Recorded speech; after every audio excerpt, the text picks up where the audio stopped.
What's up, guys? It's Aaronitmar, and welcome to another Super Smash Bros. Ultimate news update.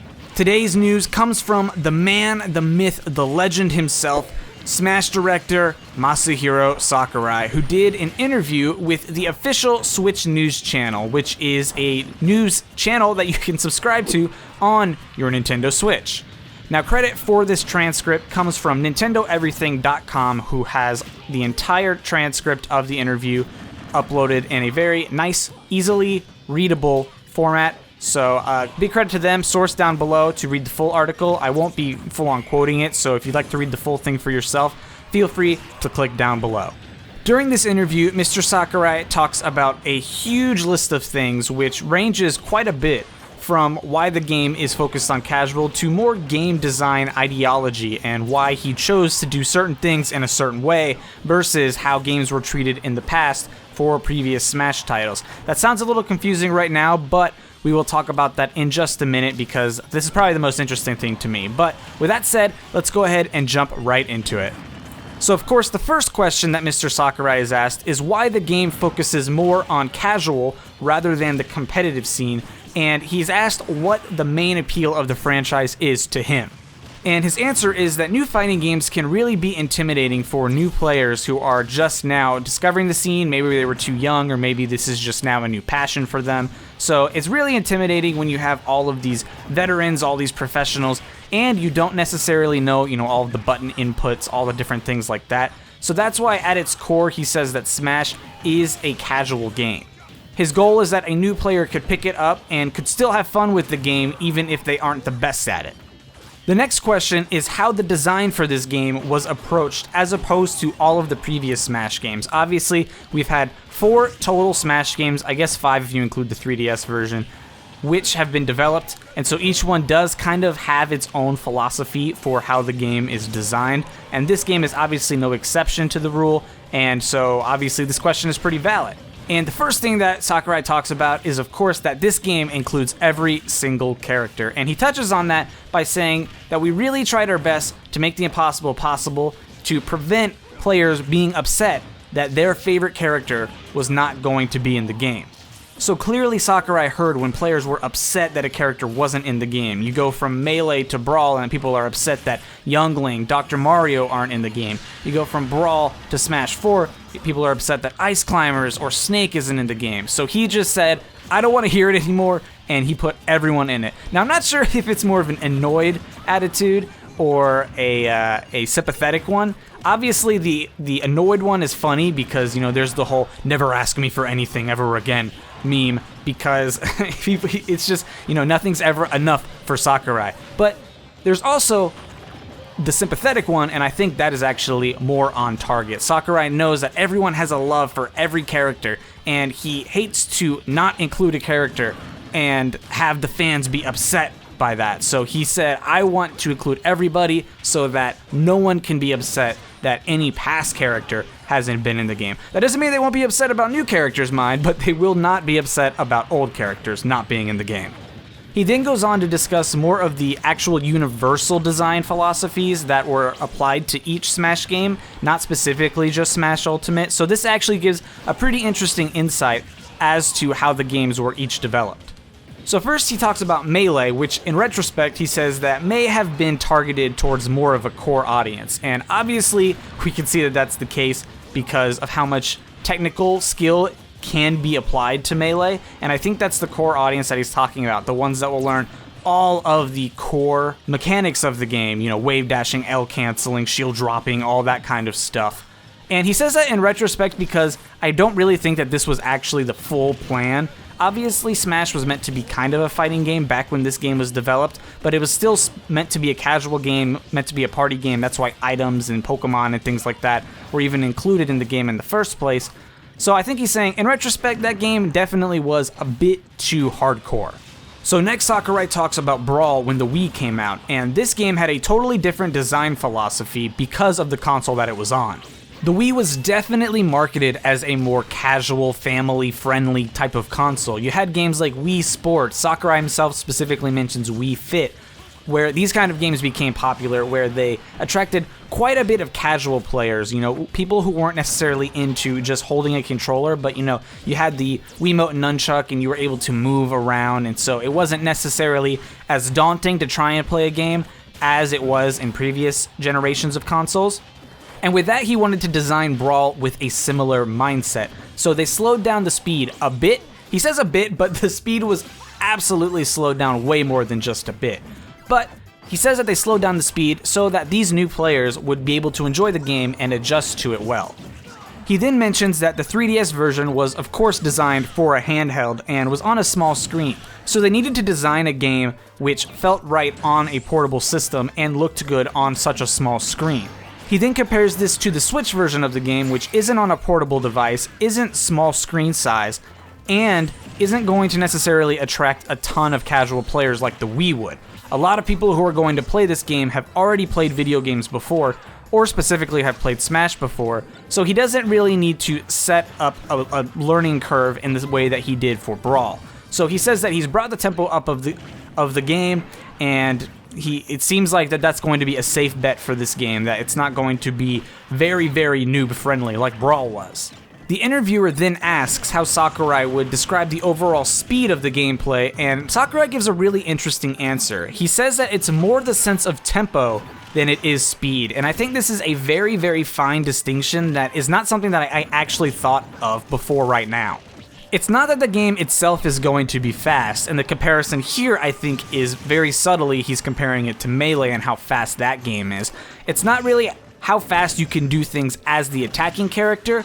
It's going to be more of what are your options and how quickly do those options open up when you are the defending player or when you are the player who's recently been knocked. And he compares this to the increased launch speed when you are knocked away in Smash Ultimate. A lot of people noticed how fast you seem to launch away in Smash Ultimate, and that's new to the Smash series. Normally you launch at about the same speed in every game, and Sakurai mentions this specifically. He says that by slightly reducing the time the fighter can't be controlled, aka when he's being launched away, they're aiming for a well-paced gameplay experience. So the player who's being attacked, who's being launched, doesn't feel like they don't really have options for as long because they can immediately get to where they're at and then figure out, okay, what can I do? Sakurai is next questioned about items and why they continue to design new items, what goes into that, and why items are such a big part of the franchise. And again, he compares this to a fighting game and is kind of drawing the comparison that Smash is not a fighting game. He says that in hardcore fighting games, it's usually just a given that the more skilled player is going to win because there's no random elements. There's going to be the two people fighting, the stage, there's usually not going to be any kind of interference from the stage or anything, and the more skilled player is going to win. He then says that in Smash, when you have these random elements enabled, it gives players who aren't necessarily the best or the more skilled player still a chance to win, or at least a fighting chance. He even acknowledges that people may never use them, again probably a nod to the competitive community, but says that it's a really important essence of the game when you're talking about just a group of people gathered around just having fun playing the game. One person isn't necessarily dominating because there's randomness, there's items, there's wacky stages, there's assist trophies, final smashes, pokeballs, all kinds of things. So he thinks that this is an important part of just the casual setting, and he's going to continue including it in Smash as long as he is making games. The interviewer then asks if he can give any details on the new fighters and any tips for these new fighters as well, and Sakurai kind of just ignores the first part. He doesn't really answer it at all. He focuses on the second part though, which is tips on their playstyles. And he does this by comparing both characters in a one-on-one match and in a 4-player free-for-all. He mentions that the Inkling can of course spray ink on other players, and the players who have ink on them are going to naturally take more damage. In a 4-player match, the players are actually going to want to pay attention to who has more ink on them, because then that could be sort of a focus target, whereas in a one-on-one, it's not really going to be important to keep an eye on because it's just a given that they're going to be covered in paint. The same thing applies for Ridley. Sakurai talks about his down B and how there's a sweet spot that will do massive damage if you can hit that. And in a one-on-one match, that's going to be really hard to hit because you really have to space well. But in a 4-player free-for-all, it's kind of just going to happen because the game can get so chaotic at that number of players. So he talks about how Ridley kind of could be a bit laid back in 4-player and just try it out, whereas in one-on-ones he's going to really need to be more properly spaced. The interviewer then asks about the new theatrical zoom that happens when a dramatic hit happens and the character goes flying for potentially a kill. And he asks what the idea behind that was and what the thinking was when developing that part of the game. First, Sakurai says that there's actually 2 different kinds of zooms, and they've been calling them special zoom and finish zoom. Special zoom happens when a special move deals a lot of damage, such as Captain Falcon's Falcon Punch, or I guess Ridley's Sweet Spot Down B. And then finish zoom happens with a flash of light when a hit against the last person in a stock match occurs, and it looks like it's going to end the match. Of course, it might not because of DI and different things like that, but it could, and that's what that finish zoom is going to indicate. But he mentions that in Smash, it's very likely that the characters are going to be incredibly small on the screen at any given time. Consider Temple from Melee, and you have 2 sets of 2 people fighting on opposite ends. Think about how small the characters are then. You get a big hit, and really it doesn't really feel like you got the big hit. So they added the theatrical zoom to allow for a sort of focus on this big hit, and it makes it feel a bit more satisfying when you go send an opponent launching. Sakurai does mention that this happens mostly in one-on-one matches, but that they do have it still enabled for more chaotic free-for-alls, and he says that there is still a bit of a strategy for when someone moves off the screen, and you have to keep track of your character while it's not on screen, so that's why it's kept in for other game modes. Sakurai is then questioned about the slowdown when you repeatedly do dodge rolls and why that was added to the game. And basically, Sakurai just says that it was a way to dissuade passive behavior. He talks about how in a timed match, a fast character could really avoid being hit simply by running away from the character. And now obviously that's going to be a much more difficult task to try and prevent, and I don't think they're going to try it. But dodge rolls, of course, were something that were very, very abusable. So he just decided that this is one way that you can avoid being passive. It's kind of weird to say avoid being passive, but he kind of preventing the player from just simply dodging over and over and over again and actually causing them to take more risks and not simply run away.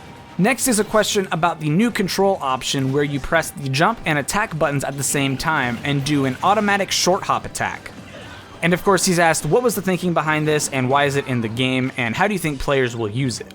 This was really interesting to me because he compares it to what has now been known as L canceling, but of course in this interview he doesn't call it that. He just simply says that you can press the R button to cancel your landing lag, and that of course was present in both Smash 64 and Super Smash Bros. Melee. He of course says that the more you actually include button combinations, the more it's going to intimidate or limit new players, and so that's why it was removed in future installments from Smash 64 and Melee. But by simplifying something that was previously difficult, such as the short hop attack where you had to sort of slide your thumb off of the jump button and then press an aerial, it's made a lot easier when you make it a button combination, and now it sort of evens the playing field for all players. And then he says something that's really interesting. He says that this edition of the short hop button combination is one of a series of additions that drives at our core thinking with Super Smash Bros. Ultimate. The best competition happens after everybody can properly control the character. So obviously what he's saying here is an increase in technicality with the controller, an increase in button combinations, limits players from being the same as their opponent. By adding these simple button combinations, he's making it so everybody has the same options available to them, has the same button combinations, while still not making it an incredibly technical game. Now Melee does have that first part. Everybody does have the option to wave dash, to L cancel, to do things like that. But it's incredibly technical, and so new players are often really struggling with that. So by removing all of these kinds of technical things from the game, he makes it a more balanced game as far as on player versus player.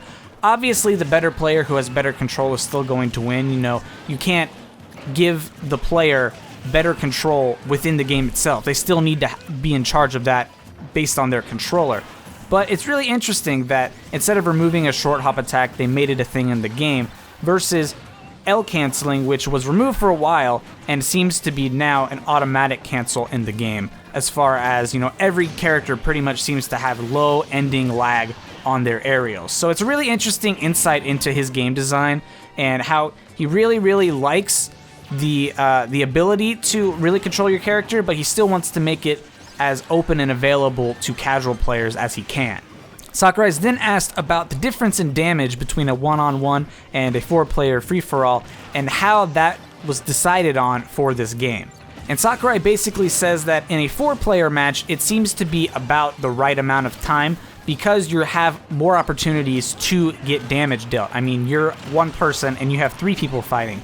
Whereas when you get to that same amount of damage in a one-on-one, stray hits really don't seem to do as much because there's not another person on the other side of you who might throw something at you, who might hit you with something. So in order to counteract this and prevent one-on-one matches from being incredibly long, and he actually mentions advanced pros playing one-on-one, and in order to make this back and forth a little faster, he increased the amount of damage so that matches don't seem to drone on, and he says that that matches the tempo of the game. Briefly, he talks about taunt animations and how these sort of give characters life, and they're not just sort of, husks that are their characters, but giving them, idle animations, taunts, things like that, all really add to a character's personality. And finally, he mentions that his advice for the best way to play this game if you are a brand new player is to get together with a bunch of friends and play together rather than jumping online, because obviously he wants to protect the little kiddies from the pro one-on-one Fox-only Final Destination, no item scum that play his video game. But really, he just hopes that everyone can find a way to enjoy this game, whether it's competitively, casually, or just single player. Everyone can enjoy this game for what it is, which is an awesome Smash game. So that, guys, is going to do it for this video. I hope you enjoyed. Again, the link is down in the description for the full article. I really paraphrased everything, but if you'd like to read his exact words, or I guess his translator's words, the link, of course, is down there. If you enjoyed this video, be sure to hit the like button. If you are new here, be sure to subscribe because I cover Smash news every single week. And I will see you guys on the next video. Peace, guys, and see you later.